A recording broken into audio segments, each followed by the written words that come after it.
네, 안녕하세요. 꿀 먹고 사는 남자 꿈먹남TV의 정회장입니다.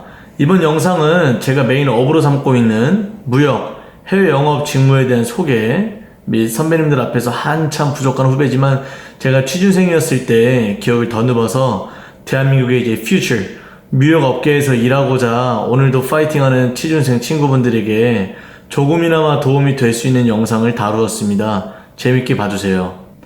무역은 다들 아시다시피 국내 간의 거래가 아닌 서로 다른 나라들 사이에서 물건을 사고 파는 행위이며 간단하게 수입 수출로 구분되어집니다. 저는 제조사 해외사업본부의 일원으로서 해외 영업 수출 일을 했었습니다. 팀원들마다 취급하는 아이템 및 담당하는 업무는 비슷하되 대신 담당하는 나라 및 지역이 달랐었습니다. 저는 주로 제조사 회사였기 때문에 바이어의 요청에 따라 생산 쪽과 협의하여 생산 일정 관리, 바이어가 원하는 납기 날짜에 보내기 위하여 운송 물류 관리, 신시장 및 바이어 발굴, 서류 업무 및 원산지 증명 업무, 바이어의 요청사항을 계속해서 해결해주며 회사와 바이어 사이의 다리가 되어주는 바이어 관리, 수금 관리, 포장 관리, 현장 검수 등의 업무가 주로 있었습니다. 제가 꿈먹남TV를 통해 일을 해나가는 과정 속에서 실무들이 어떻게 이루어지는지 궁금하신 부분들이 많으실 텐데 하나씩 더 깊게 소개해드리고 공유 드릴 수 있도록 하겠습니다. 아직 저도 많이 부족하여 계속해서 공부하면서 한 걸음 한 걸음 좀 걸어 나가고 있지만 제가 확실히 아는 부분은 3가지라고 생각합니다. 첫 번째, 거래처와 무슨 이야기든지 편하게 이야기를 나눌 수 있는 언어. 두 번째, 속여서 물건을 사고 팔려는 게 아닌 진심으로 함께 동반 성장해 나가고자 하는 신뢰를 해주는 진심. 3번, 인연을 만나지 못해 제품이 수출 수입이 되지 못하고 있더라도 쉽게 좌절하는 게 아닌 계속해서 새로운 시장, 새로운 고객을 찾아다니는 끈기이지 않을까 싶습니다. 무역업에 종사한다고 해서 해외 출장을 많이 가는 것 같지는 않습니다.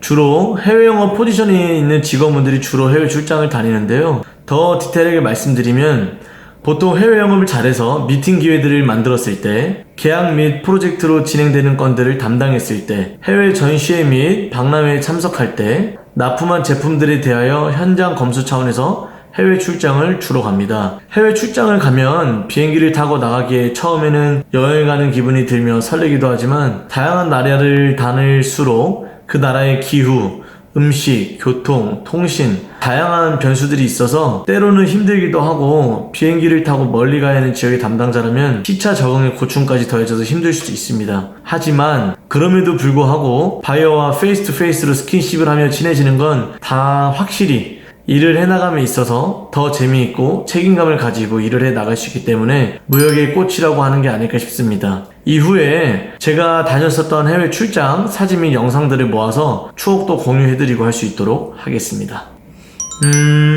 제 생각을 한 문장으로 간단하게 정리해서 말씀을 드리면 국제무역사 무역영어와 같은 무역 관련 자격증은 필수가 아니다. 다만 채용의 기준은 될 수도 있고 외국어는 필수다. 혹시 특화된 외국어나 해외 체류, 문화 경험이 있다면 적극적으로 어필 가능하다고 생각이 되어집니다. 실무적으로 보았을 때 무역 지식보다는 언어가 더 중요하다고 생각되어지는 이유는 기업마다 다루는 아이템에 따라 무역에서 쓰는 거래 및 결제 조건들이 모두 상이하기 때문에 채용자 입장에서 소통수단인 언어가 더 중요합니다. 그리고 언어가 갖추어졌다면 어떠한 마인드로 해외 영업을 잘 해낼지가 중요한데 국내는 쉽게 스킨십이 가능하지만 해외는 쉽지 않습니다. 그래서 작은 행동들도 중요하며 잘 노는 것 또한 중요합니다. 그래야 바이어가 국내에 방문하면 주말에 가이드도 해주고 함께 일이 아닌 사람들 상관으로서 재미있는 이야기도 하고 할 수 있다고 생각되어집니다. 끝이 없는 경쟁 속에서 이제는 학벌이 그 직무를 잘 하기 위해 얼마나 필요한지를 판가름하는 시대는 지나갔고 얼마나 적은 비용으로 최고의 효율을 내줄 수 있는 직원이냐가 중요한 기준이 되었습니다. 다시 말해 회사에 오기 전에 얼마나 많은 경험을 하기 위해 노력해 왔으며 회사에 들어온 이후에도 회사의 가치관에 맞게 노력해 나갈 인재인지를 고르는데 심혈을 기울이고 있다고 합니다. 그 말은 즉슨 이제는 본인이 무엇에 관심이 많고 그 관심이 있는 부분에 대해 얼만큼 노력을 해서 집요하게 경험을 해냈느냐가 기업이 가장 관심을 두는 부분이지 않을까 싶습니다. 해외 영업 포지션으로 일하기 위해서는 언어는 선택이 아닌 필수라고 생각되어집니다. 언어를 못해도 해외 영업은 할 수 있을 것이지만 무역을 잘하는 사람 중에 언어를 못하는 사람은 없다는 말을 들은 기억이 있습니다. 주로 무역 서류들이 영어로 되어 있고 세계 공용어가 영어이기에 일을 해나가기 위해서는 기본적인 소양으로 여겨지고 있습니다.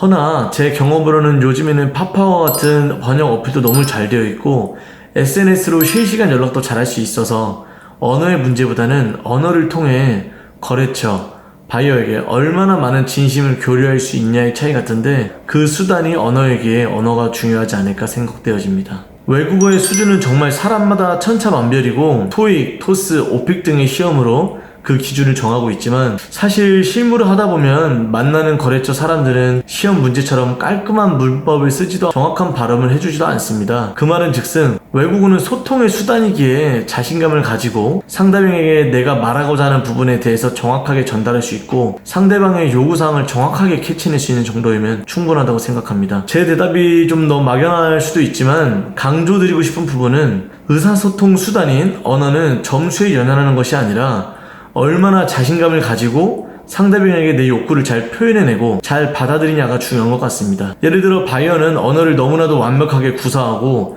자기 생각만 고집하는 사람보다 언어 구사력은 좀 부족하더라도 본인의 생각을 확실히 전달하고 바이어의 니즈를 열심히 경청해주는 사람에게 물건을 사고 싶을 겁니다. 저의 경우 모든 언어를 완벽하게 구사할 수는 없지만 새로운 시장을 담당하고 영업을 하게 되면 가장 첫 번째로 그 나라의 기본 언어인 인사말, 기본 생활 언어들을 공부하고 평상시 똑같은 아침 인사일지라도 해당 언어를 하며 어제보다 오늘 조금 더 친해지기 위해 노력을 해왔던 것 같습니다. 여러분들도 언어를 잘해야 일을 할 수 있다는 생각보다 해외 친구를 만들기 위해서 나는 무슨 말을 하고 싶을지 라는 생각으로 접근하고 스트레스 받지 않으면서 재밌는 공부하는 시간이 되셨으면 좋겠습니다. 저는 두 가지 에피소드로 말씀을 드리고 싶은데 첫 번째, 해외 영어 포지션이었기에 영어 질문은 필수였었는데 돌발 질문으로 저에게 이런 질문이 들어왔었습니다. 만약 어머니와 아내가 심각하게 다투어서 갈라서기로 하였다면 당신은 어느 편에 설 텐가? 그리고 그 이유는?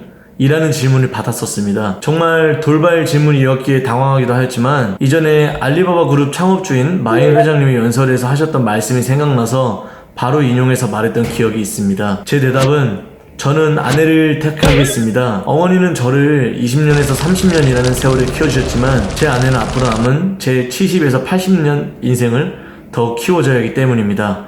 심지어 다 커버해서 귀엽지도 않은 저를요 라고 영어로 대답했던 기억이 있습니다. 운이 좋게 생각났던 대답 덕분에 면접 담당자 분들과 웃으면서 화기애애하게 다음 질문으로 이어나갔었습니다. 두 번째로는 회사의 면접 당시 제가 문 쪽에 가장 가까이 앉아 있었는데 면접이 모두 끝나고 나갈 때 문을 잡아주고 그냥 다른 분들이 모두 나갈 때까지 기다리고 닫고 나오는 기억이 있었었는데 의도했던 부분은 아니었었는데 나중에 합격한 이후에 취직하고 나서 면접관 중 한 분이 직장 상사분께서 그때 끝까지 기다려서 다른 지원자분들 모두 나갈 때까지 문을 잡아주는 매너 있는 모습이 인상이 깊었다고, 문화가 다른 해외 바이어들의 마음을 사로잡으려면 이러한 세세한 배려도 장점이 될 수 있다. 너만의 무기를 잘 다듬으라고 말씀을 해주셨던 기억이 있습니다. 그 이후로 다른 분들과 함께 지나갈 때마다 열심히 문을 잡아주는데 전에는 백화점에서 한번 문을 잡고 있었더니 직원인 줄 알고 20분이나 넘게 그냥 지나가셔서 조금 당황스러웠던 기억도 있습니다. Just struck a point. That's so funny. 저는 일했던 회사를 기준으로 말씀을 드리면 인터넷으로 어떤 사업을 영위하고 어떤 아이템들을 파는지 자사 사이트, 뉴스 기사들을 통해서 주로 확인했었습니다. 그리고 내가 회사 대표라면 요즘 사회 이슈 속에 어떤 방향으로 나아가면 좋을까? 라는 생각으로 계속해서 회사들을 내 회사처럼 생각하고 자사 제품들을 연결지어 파는 시뮬레이션을 했었습니다. 그리고 운이 좋게 면접 당시 저에게 자사 제품에 대해 알고 있는 게 무엇이냐? 그 제품 중 한 개를 선택해서 내가 바이어라고 생각하고 팔아봐라 라고 질문이 들어와서 감사하게 시뮬레이션 했던 것처럼 내 것처럼 파는 그렇게 대답을 하고 왔던 기억이 있습니다.